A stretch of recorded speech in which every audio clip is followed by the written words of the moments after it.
আসসালামু আলাইকুম, আমি ফারদিন রয়েছে আপনাদের সাথে। গত কয়েকদিন আগে আমার নতুন একটা গান রিলিজ হয়েছে যার নাম কথা দাও। তো এই গানে একটা এক্সেপশনাল বিষয় ছিল, এই গানে কোনো মিউজিক ভিডিও নেই। এখানে আমি একটা অডিও স্পেকট্রামের উপর কাজ করেছি, যেটা আমি 8 থেকে 10 মিনিটে ফিল্মোরার সাহায্যে ক্রিয়েট করেছি। আর ওয়ান্ডারশেয়ার ফিল্মোরা নিয়ে নতুন করে বলার কিছু নাই, এটা অনেক সহজ একটা সফটওয়্যার, যে কেউ ব্যবহার করতে পারেন। তো চলুন আজকে দেখা যাক যে কিভাবে অডিও স্পেকট্রাম তৈরি করতে হয় ফিল্মোরাতে। Welcome back viewers. তো সর্বপ্রথমে আমরা ওয়ান্ডারশেয়ার ফিল্মোরা এটা লিখে সার্চ করব গুগলে, তারপর প্রথম লিঙ্কের উপর চাপ দিব। পরবর্তীতে এখানে ফ্রি ডাউনলোডের অপশন রয়েছে, এটার উপর ক্লিক করে আমরা ফিল্মোরাটাকে ডাউনলোড করে নিব। ডাউনলোডিং সম্পূর্ণ হয়ে যাওয়ার পর অবশ্যই ইনস্টলের উপর চাপ দিয়ে সফটওয়্যারটাকে ইনস্টল করে নিন। একদমই দেরি না করে সফটওয়্যারটাকে ওপেন করুন, তারপর নিউ প্রজেক্ট। আচ্ছা, তো ফিল্মোরাতে প্রবেশ করা মাত্রই আমরা এখান থেকে ইম্পোর্ট বাটনে চাপ দিব। এখানে 3টে এলিমেন্ট রয়েছে, তো আমি এগুলাকে সিলেক্ট করে জাস্ট ওপেনে চাপ দিব। এবার এই 3টে আইটেমকে ধরে আমরা টাইমলাইনে রেখে দিব। লক্ষ্য করুন, এই হচ্ছে আমাদের ব্যাকগ্রাউন্ড। তো ব্যাকগ্রাউন্ডটাকে আমরা একটু নিচে রাখবো, অডিওটাকে উপরের ট্র্যাকে। এরপর আমরা এই অপশনের সাহায্যে জুম আউট করব। এখন আমাদের মিউজিক অনুযায়ী আমরা এটাকে বড় বা ছোট করে দিব। একইভাবে আমাদের পিকচারটাও আমরা বড় ছোট করব। এবার আপনাদের যে পিকচারটা রয়েছে সেটার উপর ডাবল ট্যাপ করুন, এখান থেকে মাস্ক অপশনে ক্লিক করুন, তারপর সার্কেল। আমাদের হালকা পাতলা মাস্কিং করতে হবে, ভয়ের কিছু নাই, এটা অনেক সহজ। আপনারা চাইলে যে কেউ পজিশন, স্কেল, ব্লাড স্ট্রেংথ এগুলো নিয়ে খেলতে পারেন। যেমন ব্লাড স্ট্রেংথের সাহায্যে আমরা কিন্তু এটার আশেপাশে একটু ঘোলা ঘোলা করে দিতে পারি, অথবা স্কেলের সাহায্যে বড় অথবা ছোট করতে পারি।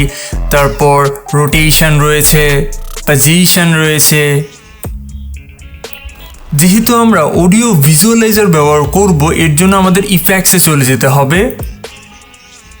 হিউজ কালেকশন রয়েছে, যে কালেকশন আপনার ভালো লাগে সেটা আপনি ব্যবহার করুন।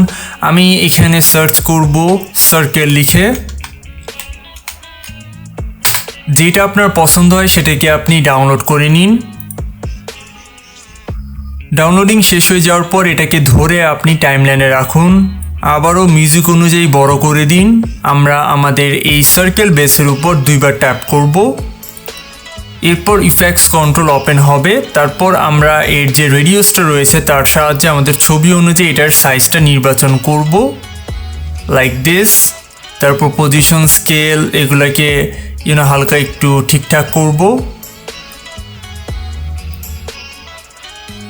আরেকটা বিষয় আমার বেশ ইরিটেটিং লাগছে, সেটা হচ্ছে ওয়েভ ফ্রেমটা দেখেন কিভাবে উপরে নিচে একটু বেশি আকারে চলে যাচ্ছে। তো এটাকে আমরা চাইলে ইন্টেন্সিটির সাহায্যে কমাতে অথবা বাড়াতে পারি। আমি জাস্ট একটু হালকা করে দিচ্ছি। গাইস, আমি আবারও ইফেক্টস প্যানেলে এসেছি, কারণ এখানে অসংখ্য জিনিস রয়েছে যেগুলো নিয়ে খেলা করা যেতে পারে। I guess this one is quite good. আমরা হোয়াইট ডিজিটাল ওয়েভ ব্যবহার করতে পারি। রেখে দিলাম, তারপর আবারও বড় করে দিব। চমৎকার। এবার আমরা এটাকে ধরে একটু নিচের দিকে করে দিব আর এর ইন্টেন্সিটি কমিয়ে দিব। অনেকে আমার কথা বিশ্বাস করবে না, এটাই স্বাভাবিক। তো প্রমাণ দিয়ে দিই, আপনি অডিওর এই ফ্রেমটা লক্ষ্য করুন, এখানে কিন্তু কোনো অডিও নাই, পুরো ব্ল্যাঙ্ক স্পেস। এবং আমাদের যে ভিজুয়ালাইজারটা রয়েছে সেটাও কিন্তু এখন ব্ল্যাঙ্ক হয়ে যাবে যখন এই পজিশনে আমাদের অডিওটা আসবে।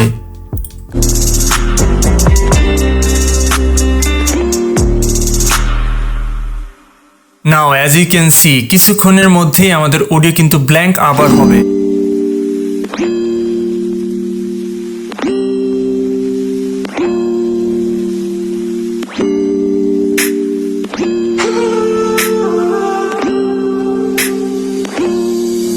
আমরা এটাকে নেক্সট লেভেলে নিয়ে যাওয়ার জন্য অবশ্যই টেক্সট ব্যবহার করতে পারি। প্রচুর টেক্সট আইটেম রয়েছে, তবে আমি এখান থেকে ডিফল্ট টাইটেলটা সিলেক্ট করব। আমি এখানে আর্টিস্টের নাম লিখে দিচ্ছি। আর্টিস্টের নাম আপনি নিজেও লিখতে পারেন এইভাবে টাইপ করে, অথবা আমি পেস্ট করলাম। এর ফন্টটাকেও চেঞ্জ করতে পারেন। অনেক বেশি পরিমাণে ফন্ট আমি ইনস্টল করেছি, তাই এটা দেখতে এমন লাগছে। আমি এখানে একটা স্পেসিফিক ফন্ট লিখে সার্চ করছি, সে surfing capital. Oops, it looks pretty good. এরপর এটাকে আমি হালকা একটু ছোট করব, এভাবে রেখে দিব।